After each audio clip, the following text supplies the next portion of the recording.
Live from Hollywood, California, VJ Vernon Husky, the Big Vanilla Funnies, Unsportsmanlike Conduct. Unsportsmanlike conduct.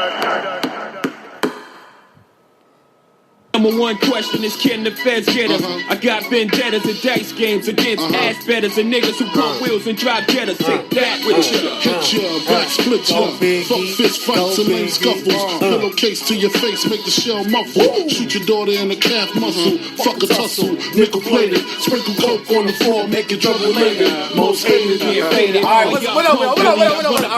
Alright. Yo, man, welcome everybody to VJ's Unsportsmanlike Conduct. I'm your host, VJ Vernon Husky, as always, man. Welcome to VJ's Unsportsmanlike Conduct once again, live on Spreaker.com, iHeartRadio. We're not on YouTube today because I need my main source of my technology here. My computer is being used for Zoom today. I want to say what up to everybody that's also jumped in on my what up, Big Dave? Hey Dave. What? Hey Dave. What I tell you, dog? What's up, Moj? But yo, Dave.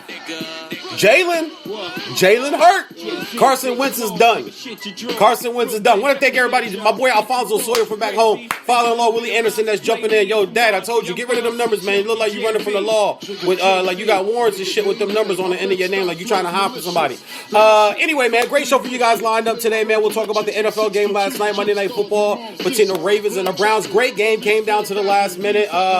Lamar Jackson probably shut some people up because people love to say that he can't do this and he can't do that and he's not this and he's not that. But all I watched the guy do last night was run for 2 touchdowns, throw for another touchdown, and came in and saved the game like Superman. It reminded me of Willis Reed back in the Knick days when Willis Reed came out to save the day, man. But anyway, I want to welcome everybody, as always, for joining in live right now. We have a great show. I got a great special guest, and people that know me knows what this guest will actually mean to having him on my show today. I have the left tackle, 9-time Pro Bowler, 3-time All-Pro, staple at left tackle at Garden and protecting Dan Marino. Richmond Webb will be on the show today, so I'm gassed for that. I'm super excited for that. I'll have him on Zoom, and what I'm going to do with my IG is I'm going to turn my camera around so you guys can actually see the interview going on also. Plus, I can record it on my live. That's coming up in 15 minutes. So let's jump right in. I don't have an open rant today.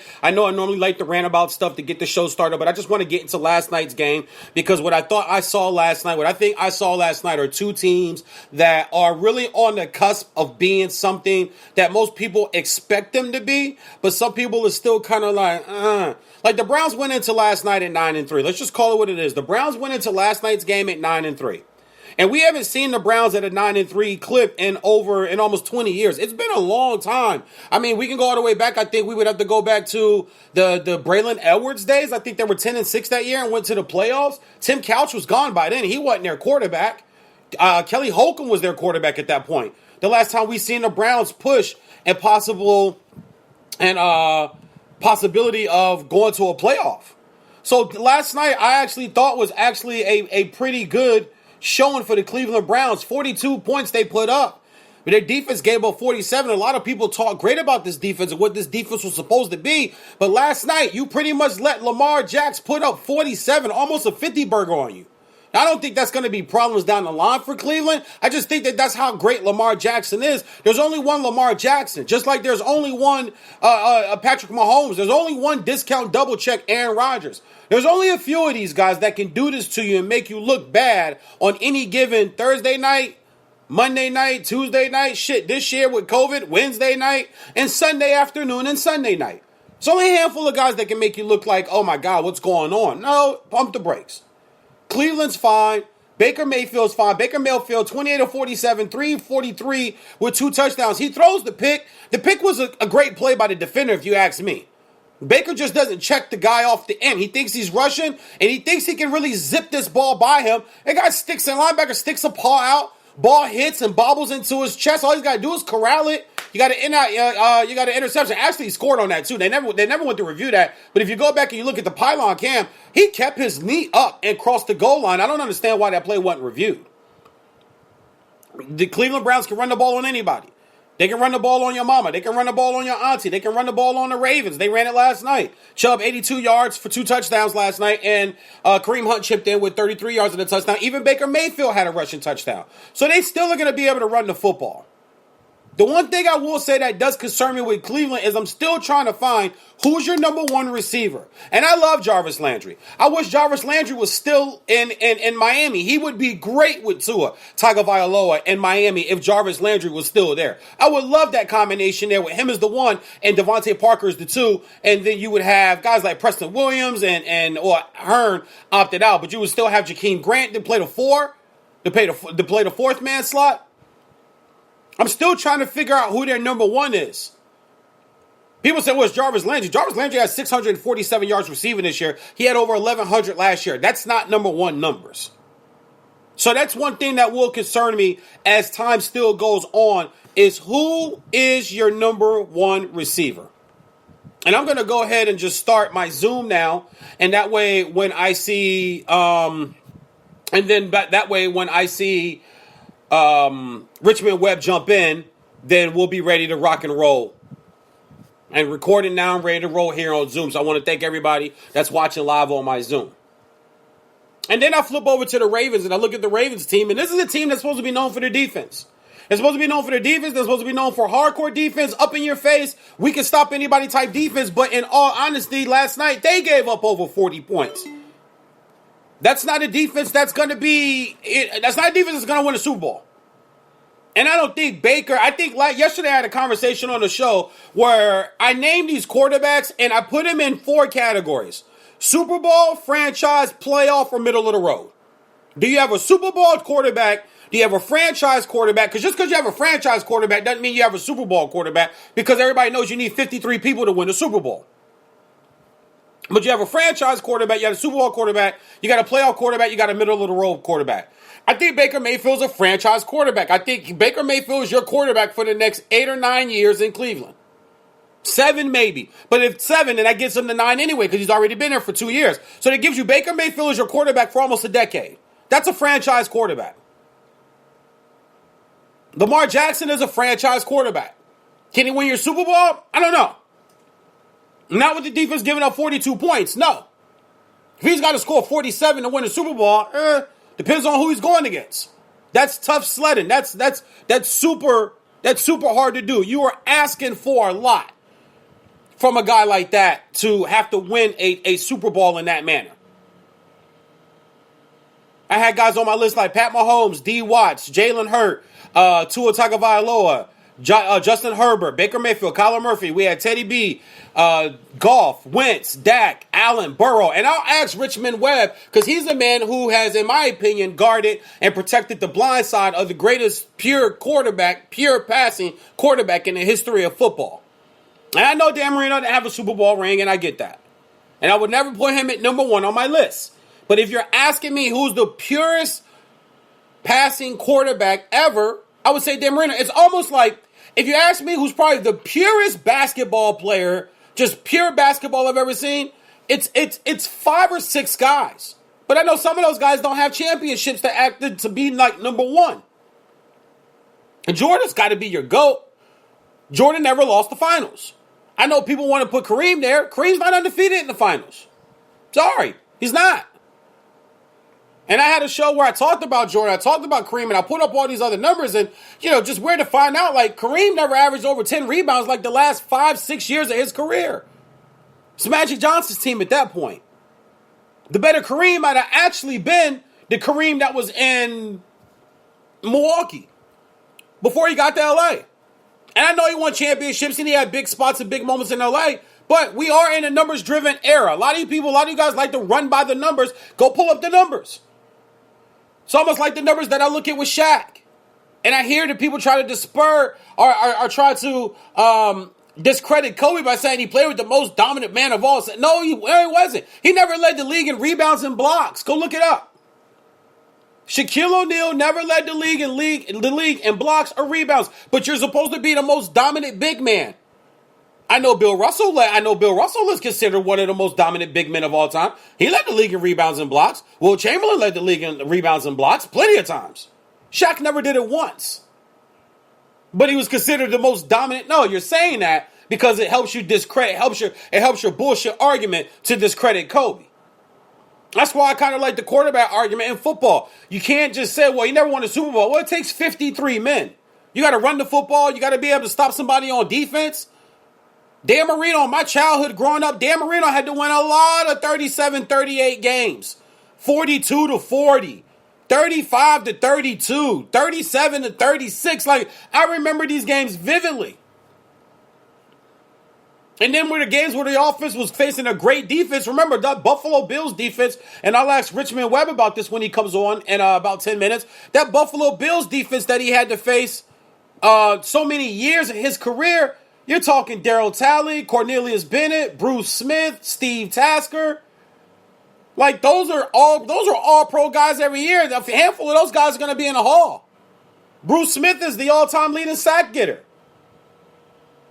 Michael Strahan has it for the single season. All times, Bruce Smith. I'm going to ask Richmond about that, too. One of my questions that I have for him is hardest guy to block in your career. Hardest guy to block in your career. Who was, your hardest ever, guy that you had to block? I would imagine it's Bruce Smith. Twice a year for 9 straight years. Pretty sure it was a hefty Sunday. Pretty sure you had to make sure you bring your lunch pail that day. But last night's game showed me 2 things. It showed me the Ravens and the Browns are who people think they are, but they're also who people don't think they are. People don't think the Browns are going to be good in the playoffs. I could see that. People think Lamar Jackson is just a Madden character. I can see that. But at the end of the day, the commentators commentating the game last night, Steve Levy from ESPN, said that every week his offensive coordinator goes to him right before kickoff and says, be you. That told me a lot right there. Be you. Basically what he's saying is don't worry about the noise. Don't worry about you can't throw. Don't worry about, he's not a real quarterback. Don't worry about any of that stuff. Be you. And that's very telling in today's league, in today's NFL, that he's the quarterback. You got to be told to be you. But they'll tell a Baker Mayfield or Josh Allen, hey, go out and look at him move around and look at him scramble and look at how tough he is. And look, when Lamar does it, it's, he can't throw. Now, yesterday on the show, I do question his accuracy. I questioned his accuracy on the show yesterday. I'm very valid at questioning his accuracy. He has some accuracy issues that he needs to get clean up. But I think with footwork and hip placement, that could happen. You could get better with accuracy. There were some guys that were just accurate as hell. They're born accurate. Dan Marino was born accurate. Jim Kelly was born accurate. Joe Montana was born accurate. Joe Namath was born accurate. Johnny Unitas, Peyton Manning, Tom Brady. These guys, they put it where it needs to be 98% of the time. Discount double check Aaron Rodgers. How often do you see him just miss guys? The term throw your receiver open. I think Baker Mayfield does a decent job at it. He needs to improve on that, though. He missed 2 guys last night. Lamar Jackson missed 3 guys last night. There's 2 bombs. Lamar's he's got to make that throw. The tight end does a great job running the outpost. Sees the safety coming over in the corner fading. He's smart enough to swivel his head around, get his hips, and turn it almost into a post inside deep fade. Lamar misses him. He's got to put that ball out there. Baker Mayfield had the exact same type of route. He's got to put that ball there. You cannot miss those type of throws. So I will be critical and point out that, hey, you got to hit on those throws. You can't miss those throws. But both those teams can run the football. Very telling also. I'm not sure if it's COVID related, but no carries, no downs at all for Ingram last night. JK got the most of the work last night. I think JK went for 53 yards, I believe it was. 53 yards on 10 carries. So, 5.5 a pop for J.K. Dobbins, the rookie out of Ohio State, who's explosive and looks like he'd be the guy. And then they have another backup explosive back that they like to use. I never thought Ingram is a number one. I thought he's more of a back by committee type running back, and maybe it's starting to show. Like I said, could be COVID related, but he had 0 plays, and he had zero plays and 0 snaps, 0 carries last night. None at all. When I look at both these teams now set up in the playoff race, Ravens 8-5. Now the Ravens are sitting at the 8th seed, and they have an easier task than the Miami Dolphins do. The Dolphins are sitting at 7 right now. Right now the Dolphins hold the last wild card spot, which kind of scares me. Kind of scares me a little bit. They have New England at home. I think that should be a win. New England's not playing well. They came out here and they blew out the Chargers, but everybody's beating the Chargers.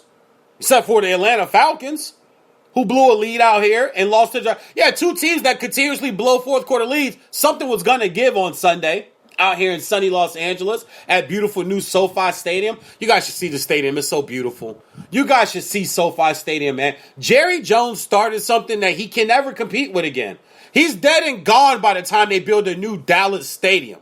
So the house that Jerry's world is nice. But it ain't nothing compared to the mothership in Vegas for the Raiders and SoFi in Los Angeles for the Rams and the Chargers. And that stadium's gonna host World Cup games. They're gonna the opening ceremonies for the Olympics is gonna be at SoFi Stadium. Jerry's World will never hold the opening the opening ceremony for the Olympics. They'll never hold that. But they're going to hold it here in Los Angeles in SoFi. Beautiful, beautiful stadium. But you have the Patriots that went and they blew them out. And then they turned around and they coughed up a game and choked the game away to the Rams. And they lost that game really, really convincingly. Cam Newton actually got pulled out in the fourth quarter. Bill Belichick said there's no quarterback. We're not there yet as far as replacing Cam Newton. That's fine. But at the end of the day also, you're going to have to figure it out and do something. You're going to have to figure it out and do something, but the Dolphins should get that win. Then they have the Raiders. The Raiders had to fire their defensive coordinator 2 days ago. Miami should be able to move the ball and get that win. There's 10-5. And then up at Buffalo to finish off the year. Who knows if Buffalo has a division wrapped up? Do they sit guys? Do they sit Josh Allen? Do they sit Diggs? Say, listen, we got our first playoff berth in forever. Well, second because they went to playoffs last year. But we won the division for the first time since the 90s. We're sitting out. We don't want to trick this up and try to play guys and get greedy and end up having guys hurt. And maybe Miami goes up there because the game's up in Buffalo. It'll be cold. And then Miami goes up there and gets a dub, finishes at 11-5, gets it to the playoffs. There could be a 10-6 AFC team that doesn't make the playoffs this year. The playoffs are super, super, super tight right now in the AFC. And these last few weeks are going to determine a lot for a lot of teams and what's going to happen with the rest of the NFL season. Especially as far as the AFC go. The AFC is so tight right now. It's actually beautiful to sit and watch because I'm a Dolphin fan and I've been a Dolphin fan. I've been an AFC guy all my life. It's actually really beautiful to sit and watch the AFC be so competitive right now. Right now, Chiefs are number 1, Steelers are 2, Bills are 3, Titans are 4. They're going to win the division right now. Those all teams are going to win the division. And then right now, the wild card teams are the Browns, the Colts, and the Dolphins. Because they added a wild card team. Dolphins are sitting at the wild card spot right now. The Ravens are right behind them. They're tied. But Miami has the tiebreaker in the division. They have the tiebreaker with the division record. So, with that being said, my good guest is here. He's waiting in the Zoom room. So, I want to bring in my man. I appreciate this so much. Let me go ahead and admit him in real quick and let him know that we're on here live. My man, can you hear me, Richmond? Hey, what's up, VJ? What's going on? I was trying to do it on my computer, but that password was too long. I couldn't get it right, so I just called in from my phone. How you doing? Man, listen. First of all, we want to thank you here on Sportsmanlike Conduct for joining us. As I told you, I'm a fan. As you see, I'm representing. I got my shit on. I'm representing. I see you repping hard, dog. Yeah. I see the Christmas tree and all. Yes, it is. I told on my show yesterday, I told people of all my teams, I think the Dolphins are probably my favorite team and my team that I love the most. And that's because in my lifetime, they're the one team that I've never seen win the championship. And that hurts. So I am invested every Sunday. I watch every snap. I get the package, or there's these websites you can watch games on now, man. So I'm deeply, deeply invested. You got 10 toes in the game. I hear you there, VJ. Yeah. We need fans like you that show that type of love. So. Oh yeah. And it's always good when you meet somebody like that's truly passionate about the game, about their team and stuff like that. So I love hearing stuff like that. Nah, thank you. I appreciate that. Your audio your camera just went out. Yeah, hold on one It's second. all good, brother. Don't worry about it. When you own the rights to your own show, it don't matter. It don't matter when you have technical difficulties. We can do this all day. Let's talk, man. Let's tell the fans. So, retire. How's retirement treating you? What are you up to? I know you have a podcast. Please plug your podcast because I want my fans that listen in. And there's Dolphin fans that have also joined in right now too that are watching. That we talk all the time, and they're like, trust me, they're like, you got Richmond Webb on the show. I say, yeah, a little some got Richmond Webb on the show today. But how's retirement treating you, man? What are you up to today? Man, I am up to just doing what the COVID asked me to. Hold on, I lost audio. Hold on one second. No, I can still hear you. Your audio's fine. Oh, you don't need the video? Yeah, I would love the video, of course. But the audio is good. I can still hear you. But yeah, of course, we would love the video. Okay, I'm back. There we go. Yeah. Man, just doing kind of what they ask us to do. We've kind of been on lockdown since March, and I do go out and stuff, but I just try to follow protocol. And if they ask us to wear the mask and just do the little simple things, and God's been good to my family. No one has caught it, but we try to practice some of the things that they ask us to do, and just it's tough when you're used to socializing with people, being around people, this and that, and we are, but man, I've just been a homebody majority of the time. Yeah. Just doing what they ask us to do. Yeah. Yeah, me too, man. I was telling some. I'm a comedian. I'm a stand-up comedian. I'm an actor. I do film and TV, and I do a ton of sports talk radio and TV. And I was just telling a group of people I'm working on an internet TV show with this morning that I've been fine for 8 months. I really have, because I'm a former military man. My parents were in the military, so I basically know how to follow instructions. And if you're giving me an instruction to do, whether I like it or not, I'll follow it. When they said stay home as much as you can, I was like, okay, cool. March, April, May, June, July, September, October, no, and now I'm like, ooh, okay. I didn't get to call no football games this year. I didn't get to call no high school games, and that's my passion is calling games live. I freelance for Fox Sports Radio. I freelance for Fox Sports West, ESPN Radio, and I've done no football games, just radio. But it brought me back to radio.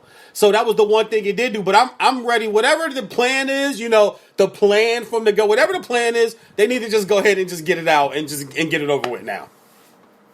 Yeah, I was surprised that they came up with a vaccine. I'm sure people have concerns about it because, I'm not going to lie, I do myself to come up with something that quick because you just don't know how it's going to affect you long term. So I have some concerns, but I was highly impressed that they was able to develop vaccines, and not only one company, but like at least 3 companies to come up with something to combat this, because I think the thing that really confused a lot of people was, one person might get it and have symptoms for like 2 days, and then somebody else might catch it, and maybe even if they do recover, they really go through a health challenge where they almost die from it. So I just know it affects everybody different, and you don't just have a model and say, okay, this is going to be how it affects you or whatever. You just don't know. It's a luck of the draw, I guess, the best way to say it. No, that's very true. It is the luck of the draw, man. And like I said, whatever their plan is, I'm former military. My father was a ranger and a drill sergeant. So when you're in the military, you kind of know There's always a plan. This country does nothing by chance for 400 years. They don't do anything by whim. There's always a plan. So anyway, enough of that. I want to talk some football. I'm assuming you're still in Texas. You still have that Texas accent because you're from Texas because you're a former first-round pick, number 9 overall at Texas A&M. But you're a Texas guy, though, correct? Yes, sir. I grew up in Dallas, Texas. Yes, sir, I did. Okay. Are you still in Dallas now? I'm in Houston. Oh, okay. Down the street. Okay. One of my best friends is a firefighter in Houston. Okay. Yeah. One of my best friends. He actually going to be a host. I started my own sports and comedy network that we're launching next spring and in the summertime, and he's going to be a host on one of the shows I have out there in Houston. So, how was that? Talk to me a little bit about your playing career. How was that being in Texas? Texas grown, going to A&M, and then first round draft pick Don Shula, Hall of Famer, greatest coach of all time, calls you. And you're going to go play left tackle or protect the blind side, in my opinion, of the greatest Pierce passer to ever touch a football field. Just give us the dynamic and what it goes through in your mind and going from Texas to South Florida. Well, the thing I can remember on draft day, it was on Sunday back then. It's nothing like it is now. It's a presentation. I mean, it's red carpet, all that. Basically, when I got drafted, I think maybe 5, maybe 10 guys would go to like New York. That's where the draft was, and some guys go there, but I just chose to stay in Dallas with my parents. I drove up from Texas A&M, and I remember that Sunday morning, and I got a call from the Dolphins. I think it was New Orleans, and I think the Raiders, and basically, I had the same conversation that if you're there at the time we pick, we're going to take you. So, but I think the Raiders and the Saints said, we don't think you're going to be there, but if you're there, we're going to take you. So, ESPN stars, this and that, and, we got the TV on, and, it's Chris Berman, Tom Jackson. I want to say it was probably Joe Theismann at that time, and I believe so. Mel Kiper. Yeah. That was, they're sitting there and evaluating these players. So Jeff George first got off the board, and then I played in Senior Bowl with Blair Thomas. I mean, he just killed us. Guy out of Penn State running back. He was a beast. Yep. So Jets take him, and then Cortez Kennedy, my good friend, he goes to Seattle, and the 4th pick was Keith McCants from Alabama, linebacker. He went to Tampa Bay. And in the 5th pick, they took Junior Seau, and there had been some speculation that, maybe San Diego would take me. And I thought about it, but when Junior Seau came out as a junior, and he went to SC, and I said, it probably would take him, hell of a player, and he's from California, and it just makes sense for the fan base. So that's one of my, rest in heaven, but that was one of my good buddies, this and that. So I know Junior really well, great guy. And then, so right after that, who else was up there? I believe Mike Dicker might have been up there. I can't remember. No, he couldn't. He was coaching him. He was coaching. Yeah, Mike was still trying to coach at that time. Yeah. Yeah, he was the Bears. So I think the Bears have the pick, and they took Mark Carrier, SC, from safety.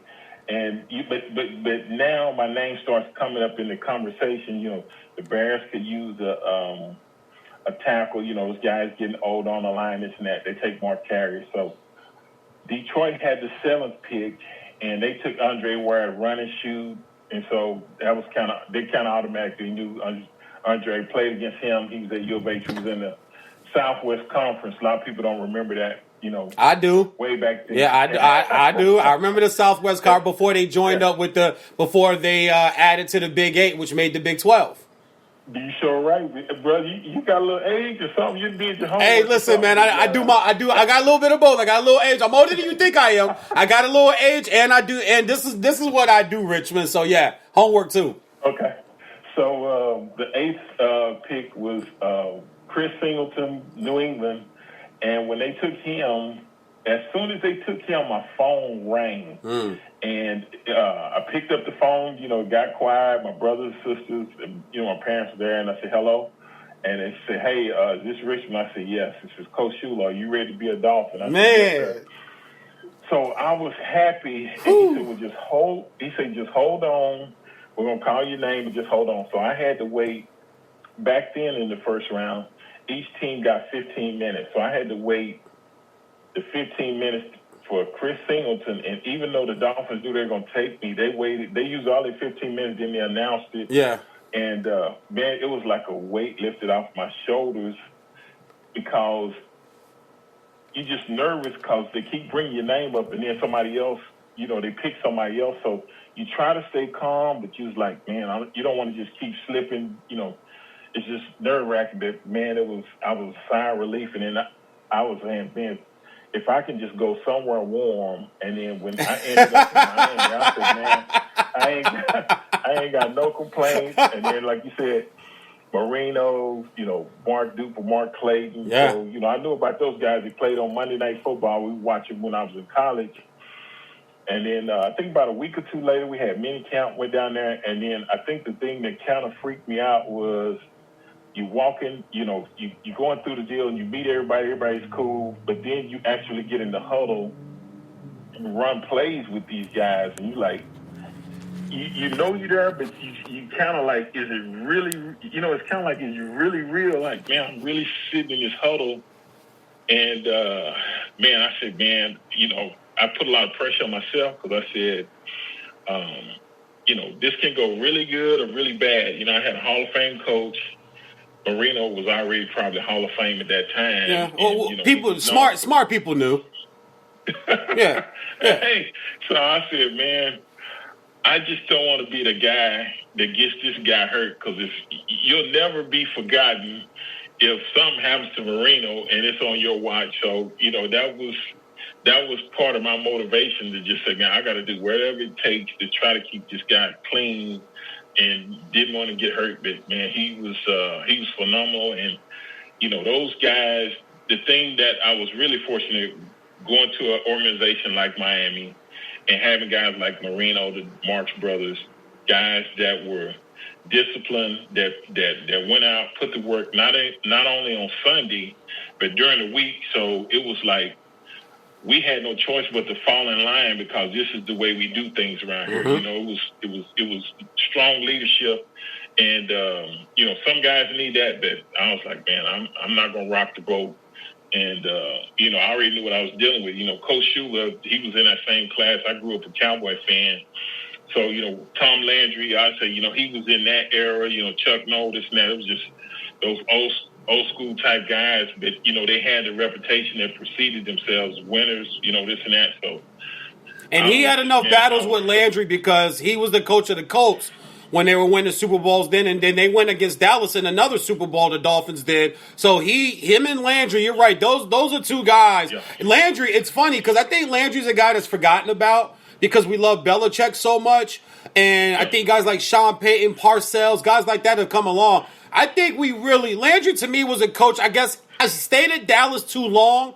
And 9 times out of 10, when you stay somewhere too long, we kind of remember. It's psychology, right? You remember the last thing you heard. If you go to a speech and they talk for 2 hours, you remember bullet points, but you really only remember the last 10 minutes of what the guy said. Because being a stand-up comedian, that's why we want to leave on a big laugh. We want to leave on a big joke. Because if you forgot the first 30 minutes, I just need you to listen to this last minute and a half because you're going to go, man, that VJ guy was funny up there tonight, man. So Landry, he strikes me as one of those guys so disrespected and so forgotten. And listen, talking about wanting to protect Marino, you did a phenomenal job, and I'm not ass kickers because I don't do that. But I followed your career. I watched, like I said, Dolphin games back then. Before the package came out, I used to get pissed living in Northern Virginia. They always would play the Jets game. They would always show the Bills game, and sometimes they would show the Patriot game. But other than that, those were like the only games for the Dolphins I got to watch. I used to have to get the newspaper, the Washington Post. and go look up all the stats and go look up all the numbers. But I mean, you were a starter right out the gate. You were 16 for 16. Like your first 7 years in the league, you started every game. You played every game. You started every game. I got a question for you too. Okay. Do you know how many holding penalties you had in your career? It's a phenomenal number, Richmond. It really is. I don't know how many, but I have seen that flag come out. The good thing, not often, but it wasn't often. Whether it's one or whatever, it's always when you see it, you be like, please. Yeah.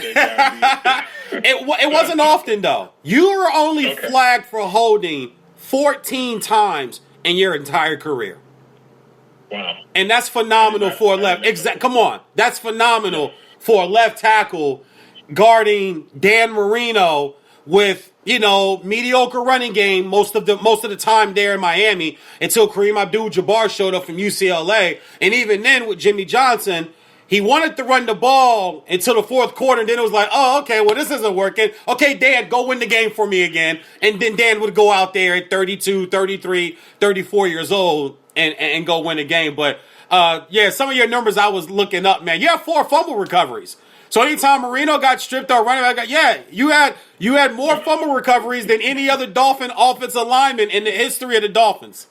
Well, the thing, I'm glad you kind of brought that up, not about the fumbles, but, we used to take, and I have people ask me that now, and, me and Keith Sims, we used to take a lot of slack because they were saying, well, y'all can't run the ball. And I was like, that's not true.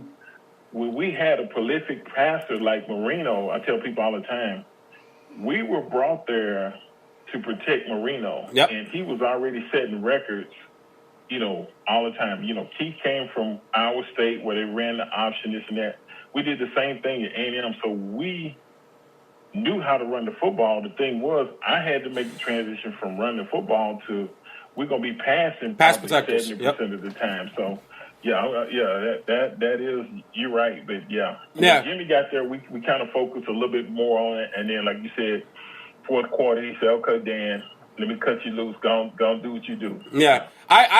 Marino, the records are, I have plaques in my storage because I'm waiting to buy my house and put up my man room. One whole wall is going to be a Dolphin wall.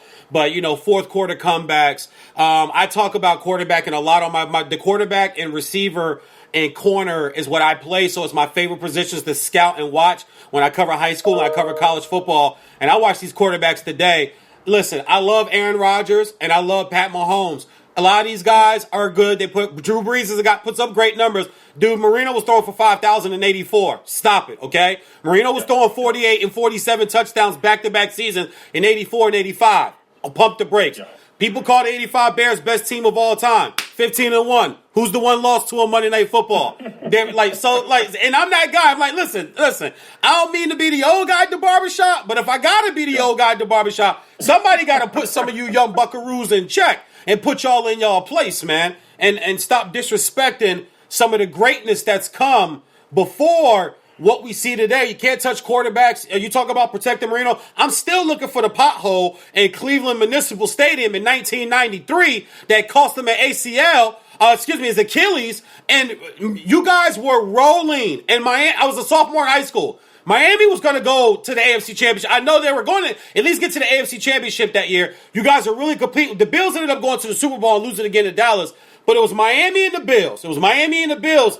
Coming off of the previous year where Miami went 12-4. You guys went to the AFC Championship game at home and had that home loss to the Bills then. So that I'm still talking about. I'm still looking for the pothole in the field in old Cleveland Municipal Stadium. Oh, no question. You know what was crazy about that? Nobody touched him. But when I saw him go down, the first thing I did was look up at the Trinitron and find out. I said, I don't think my guy hit him, but I had to watch the replay just to make sure. And it was just a freak. Nobody touched me. Just went out. But that was devastating to lose him. And I remember that when you brought that up. I knew exactly where you was going. It was crazy. But I was like, man, that was tough because we had such high expectations. And like I said, the year before we had just went. And a lot of times you got to go through that and say, okay, when we get back here, we know what to do because we're not gonna let it slip away this time. So yeah, I remember that. Yeah. I'm gonna ask you a few questions. I like to do quick fire, just whenever I bring on former players and just ask a question about playing days. My favorite game I think of all time, my favorite Dolphin game I think of all time is that same year, Thanksgiving Day at Dallas. Because I was surrounded by a bunch of Dallas fans Thanksgiving night. And I'm the only Dolphin fan. I had on this Dolphin hoodie that my mom had bought me. It had the big Dolphin emblem in the middle. Didn't say Miami or nothing. It was just aqua, and it had the big emblem in the middle. It was like the hoodie that year that the NFL.com or NFL shopping came out with. Mom brought me one early for Christmas. I had it on, and I'm watching that game. And Leon Lett decides to go and try to recover the ball. And tell me what that game was like to you. And then I want to hear some of your favorite games in your career that you played in. You know, that game was, I'm going to tell you, that game was funny to me. It wasn't funny. I was so happy we won that game. But, you know, we lined up to kick the field goal to win the game. And for some reason, they blocked it, right? Yep. So once they block it, I'm like, oh, man. And then, you know, the ball squibbing. They said, get away from the ball. Everybody saying, get away, get away. And all of a sudden, Leon comes in. I guess he's trying to dive on the ball. But it was ice. You know, it was ice. We called it the ice bowl because it wasn't snow. It was ice. So it was slippery. And when he dove, it slipped out. And then I seen, like, Burt Widener, and I can't remember who else it was. They started taking off, running after the ball. And I'm like, why are they running after the ball? We missed the field goal. You know, I'm sitting there puzzled. And the next thing you know, it's a scrum. I said, wait a minute, what's going on? And then we end up having to kick it again. But while the referees were trying to decide what was going on and stuff like that, they kept showing the replay in Texas Stadium.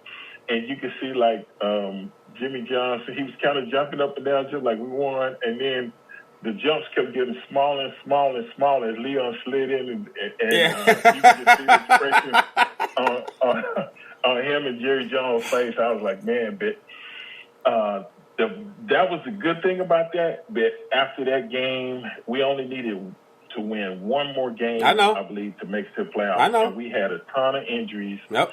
And we ended, and everybody thought that was going to be the matchup in the Super Bowl, because we were pretty good in the AFC, and you know, Dallas was already there, so we matched up pretty well with them. We battled them at home, so everybody kept saying, this is probably who we're going to have to play, you know, just talking to some of the Cowboy players, because they had won, and we said, man, we thought we was going to meet y'all again in the Super Bowl, and, you know, all we had to do was win one game, get in there, and and that was...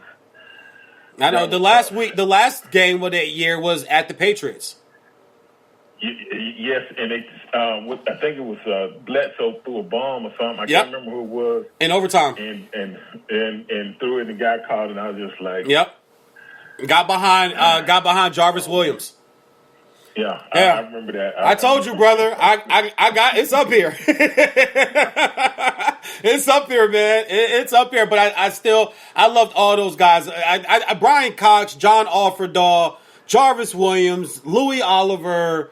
That team. Like I said, growing up a Dolphin fan, there's nobody that can tell me nothing, man. You belong in the Hall. Keith Sims belong in the Hall. I'm trying to figure out how Zach Thomas is not in the Hall. Brian Cox, you know, maybe later. If I know some other guys got to get in first. I understand how the Hall works.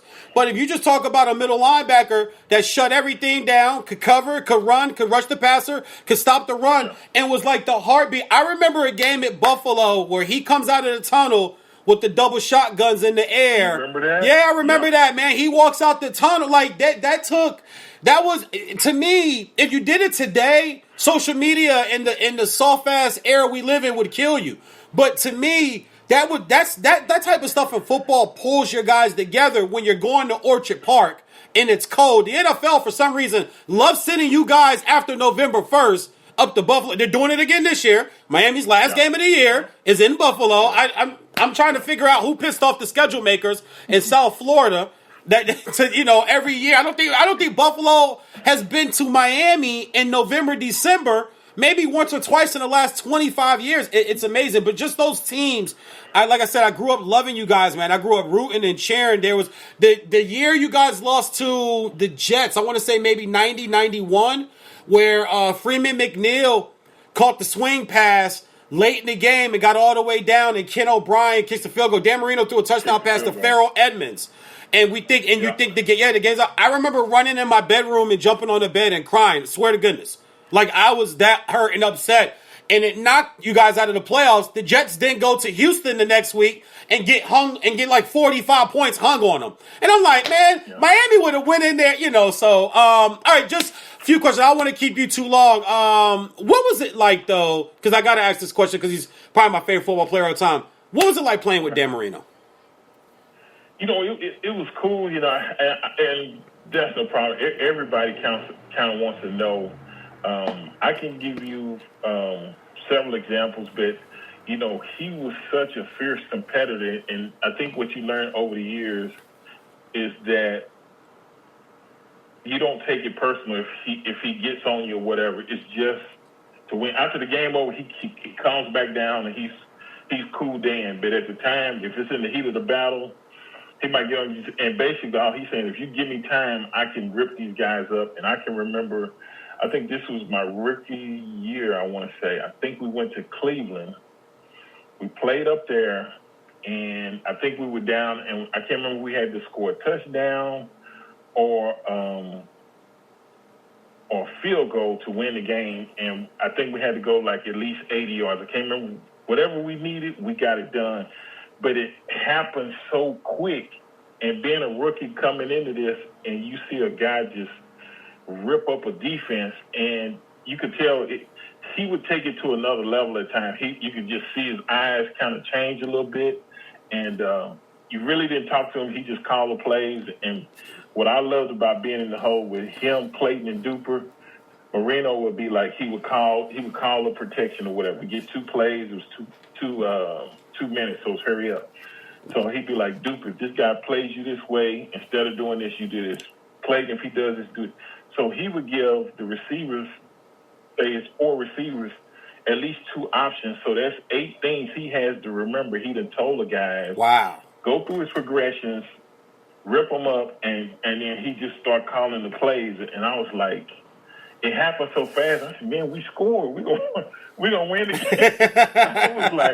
I said, man, you're a bad man, bro. I ain't never seen nothing like that happen so quick. And people used to always say, man, y'all went down there and scored so quick. Why you can't do it all the time? I said, well, we can't do it all the time because it's called a hurry up, and you can't score in 40 seconds all the time because your defense will start getting. You got to put together drives to slow the game down a little bit. Yeah. That's the thing. But people like, man, y'all score like that. Why don't you just do that all the time? I was like, no. I call those people haters, man. Quick fire questions, man. You can throw any name out, answer them however you want. Right. Scariest teammate of all time. Scariest. I'd probably say if you pissed them off, either Brian Cox or Gene Atkins.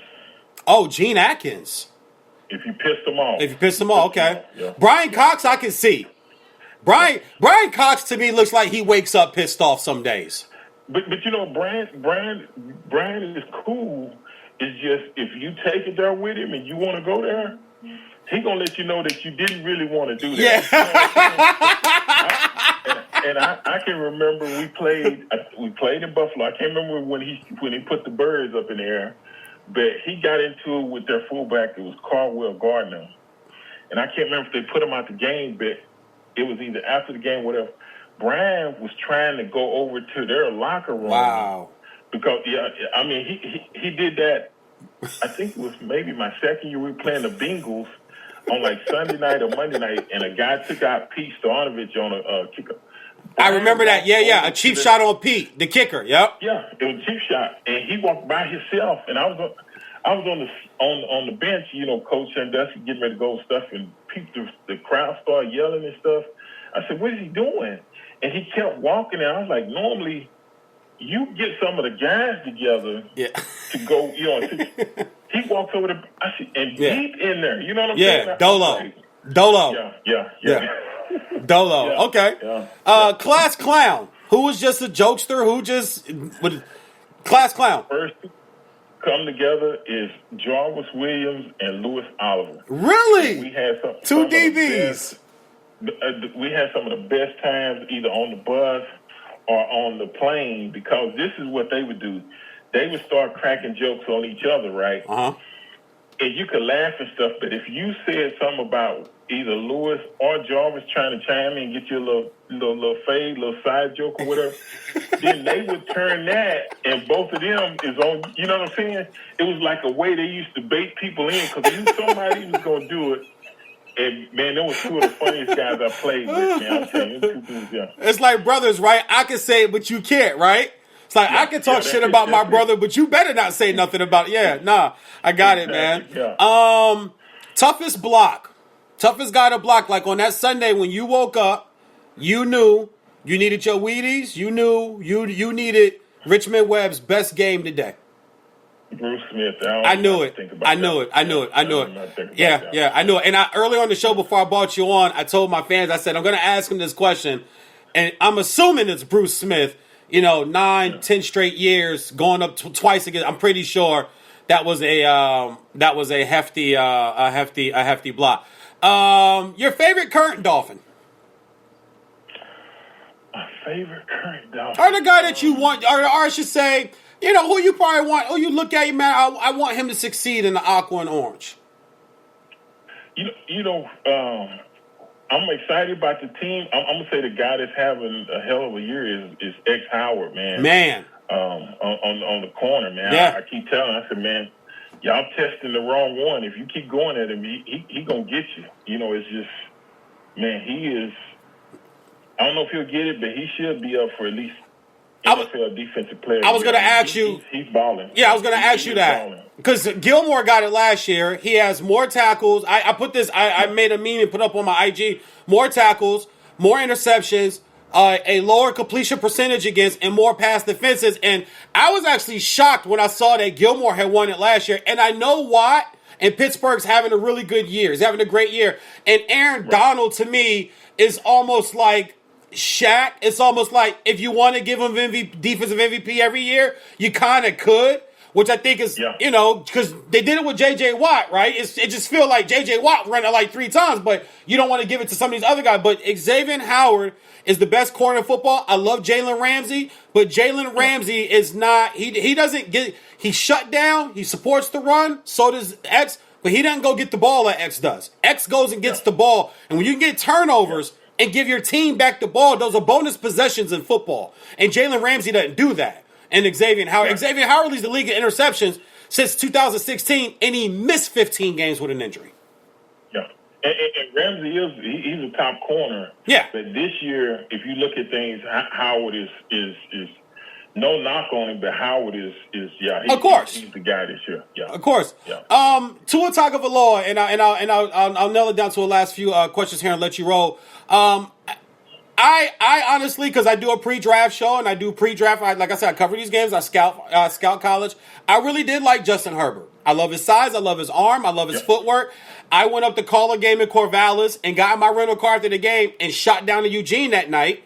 Got something to eat, changed, got over to Eugene, and went to watch him against Montana, watched them live. The guy I was with elbowed me, and at this point, last year Miami's like 0-4, 0-5, and people can see that Flores is turning the team over, and they're not really good. We've given up 40 points 3 times to 3 for teams. And he looks at me, he goes, no more an overall pick for the Dolphins. And I looked at him, I go, oh, yeah, I mean, if they got it, yeah. And I know a lot of people love Tua, and I'm starting to see, I will be honest, I'm starting to see some of the things that people do say about him. I still would like to see his footwork come together. He did make a throw Sunday that made me kind of lean back and go, the second touchdown pass to Gesicki, through 2 defenders and over a third, and drop. He puts it where Gesicki, he knows Gesicki's got to go up to get it, but he puts it there. And it did make me lean back on the sofa and go, okay, homie, that looked like a little bit of Marino right there. Like, that looked like a throw.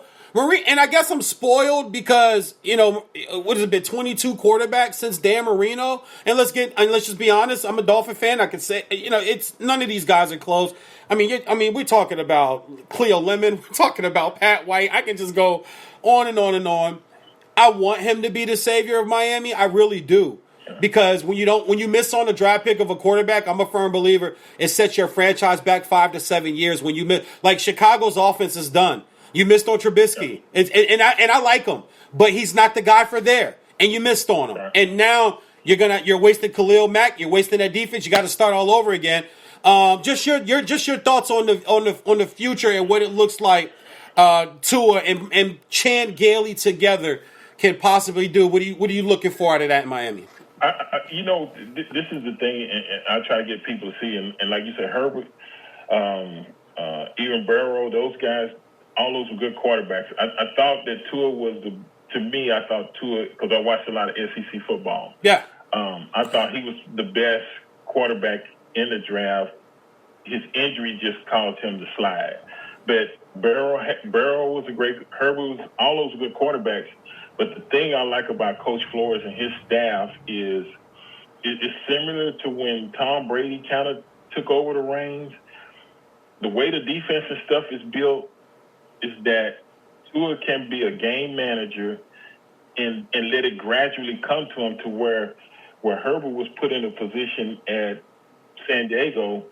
He's got to throw it 40 times. You're putting a lot of pressure on a young kid rather than just saying, hey, if you build that defense right and you know you got your quarterback, give him time to develop this and that 2 or 3 years down the road. If you need to take the reins off him and say, hey, go do your thing, he's ready to go. And he learns, okay, I don't have to force it. I don't have to do this and that. I can just, if it's not there, we'll play a chess match, a field position, this and that. I know I got a defense good enough that if we just keep doing what we're doing, eventually we'll put enough pressure on them. They'll crack, we'll make a mistake, and we'll pay for it. So I kind of see, I think Tua coming into the league, he's head of Brady, this and that, but I think he's learning as far as the mental aspect of you don't have to go out here and force it. You don't have to go throw for 300 or 400 yards a game for us to win football games. The way the defense is coming up with turnovers, they're scoring points, this and that. I'm excited. So, but I like Tua and I like what we see, and I want to continue to see his development. And I think each week I see a little bit to where flashes is starting to come together for him. Yeah. I'm with you on that, man. Listen, You have no idea what you did for me today. You have no idea what you did for my show and my fans. I would love to have you back at any other time. It's been great, man. I have a 7-time Pro Bowler. I've had Eric Dickerson on my show before. I've had some other former NFL players and stuff. Hold on. Yeah, I got to show off. Oh, come on, little man. Come on. Yeah, I got to show off the little Dolphin fan right here. He got his Dolphin gear on too. Got to show off the little. This is my son. This is my son, Cameron. So, Cameron, that's Richmond Webb. That's a former. Cameron, how you doing, young man? Say what's up to Richmond Webb. That's a former 3-time All-Pro right there. That's All-Pro right. That's All-Pro left tackle stuff right there, homeboy. He used to protect Dan Marino. Yeah, exactly. Yeah. So this is my guy right here. But no, I thank you so much for doing this for me. Tell OJ I'm going to keep inboxing him until he does my show. Because when I was in high school, I used to think I was OJ McDuffie. Oh, that's Juice. That's the man. Yeah, that's it. Yeah. No, he was one of the, in my opinion, he is one of the most underrated Miami Dolphin receivers of all time. I saw somebody the other day tweet about Rondé Gaston, and I'm like, okay, yeah, he's coming from Arena League, one hand catch guy, but you guys don't talk about OJ. OJ McDuffie was consistent. Like, he was there every Sunday, every play. I don't think I ever remember him dropping the ball, and wasn't highly, draft-wise coming out of Penn State. So, but listen, thank you so much, man. I appreciate this, Richmond, and I'll keep in contact with you on Twitter, man, and we'll talk some Dolphin stuff back for. I'd love to have you come back and do the show again for me. Thank you. I love to be on. It was fun, so that ain't no problem, VJ. You just let me know when. We'll set it up. You know how we do it. Exactly, brother. I appreciate you, man. Have fun out there in Texas. Is it warm or is it cold out there? It's not too bad. It's a little cool today. It's in the 40s, 50s, something like that. Not too bad. A couple of days ago, the wind was blowing pretty good, so it made it feel a lot colder than what it actually was. Okay. Awesome. Appreciate you, brother. Stay blessed, you and the family, man. And fins up, baby. Hey, have a blessed day. Thanks for having me on the show, VJ. Thank you. I appreciate you, man. All right. Awesome stuff right there, Richmond Web guys. I appreciate everybody joining in. The IG just ended, so that was almost perfect that the IG just ended. Let me actually, what I'll do real quick is I'll bring up back another live real fast, and we'll just end the show because I actually have a film audition to get ready for in less than 20 minutes. So, but great stuff. I love making connections and getting former Dolphin players. I mean, I'm super excited because I never had it's first time I've ever had a former Miami Dolphin player on the show. So let me get my live back reconnected here and get my camera turned back around to me. Get it off the computer here. Got a chance to get my son. Turn the camera. There we go. All right, I'm back, y'all. Got a chance to get my son on there too with his Dolphin gear. So great stuff, man. Great stuff. Great show today. I told you guys I wasn't going to be long today, so might jump on tomorrow. Not sure what my tomorrow looks like. I'm not sure what tomorrow look like, but I might jump on tomorrow too and bang out another. Yesterday we did 3.5 hours. Today was only a little bit over an hour. And yeah, good stuff on last night's game. Like I said, I think that the Browns and the Ravens are what people think they are and what people think they aren't.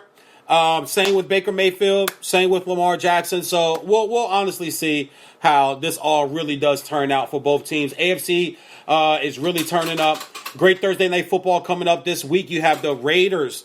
And the Raiders are in playoff position too. They got the Dolphins next week, so they definitely need to get this game. I believe against the Chargers on Thursday Night Football, so the Raiders are definitely going to need that game and then get ready for the Dolphins next week. And if the Dolphins so happens drops the game against the Patriots, then that game between them and the Ravens are definitely, it's for a play. Them and the Raiders, is definitely for the playoffs. Right now, the Dolphins, they control their own destiny.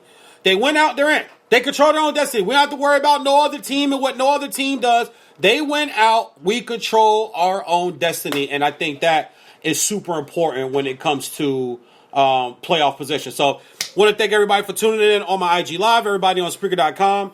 And like I said, we'll be live tomorrow again on YouTube. Couldn't do it today because I needed the computer for the Zoom. So, great stuff. I want to thank Richmond Webb, former Dolphin, 7-time Pro Bowler, 3-time All-Pro left tackle of the Miami Dolphins. Great career too, 11 years.